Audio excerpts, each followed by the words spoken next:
Salut les amis du bad!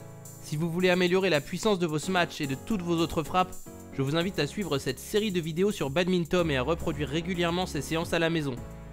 Pour cette séance d'environ 45 minutes, il y a 3 séries de 9 exercices à réaliser. Chaque exercice dure 1 minute et vous avez 30 secondes de récupération entre eux.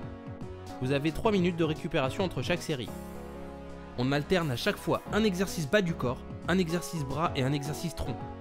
Dans l'idéal, vous aurez besoin de 2 raquettes de bad, d'une petite haltère et d'un step. Sinon, avec les moyens du bord, vous pouvez utiliser des bouts de bois solides trouvés dans le jardin en guise de raquette, d'une bouteille remplie en guise d'haltère et d'un autre support solide et légèrement surélevé en guise de step. Je vous recommande de vous échauffer 5 à 10 minutes avant de commencer.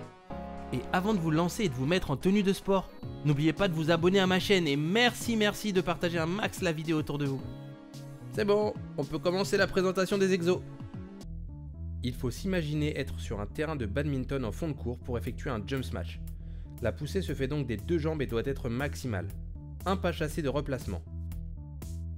Il faut résister à la pesanteur. Les bras sont assez rapprochés et doivent se fléchir vers le corps pour solliciter les triceps. Plus c'est dur de résister, plus il faut descendre lentement, jusqu'à n'en plus pouvoir et se laisser tomber doucement au sol.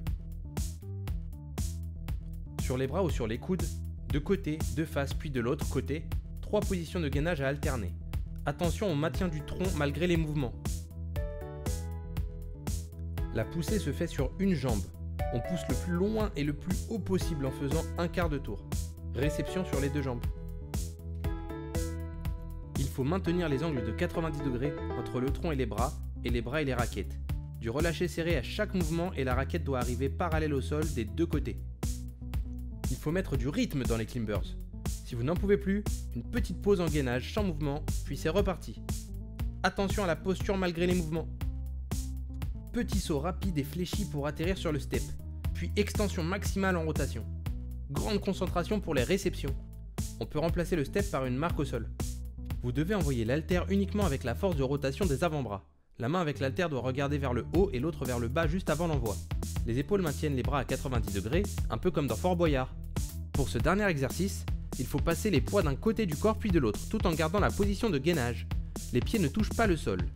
N'oubliez pas de respirer pendant l'exercice. Si vous voulez faire cette séance en live, je vous laisse cliquer sur les liens qui s'affichent. 2 versions au choix. Lydia fait la version A. 1 minute d'effort, 30 secondes de récupération avec 3 minutes de pause entre les séries.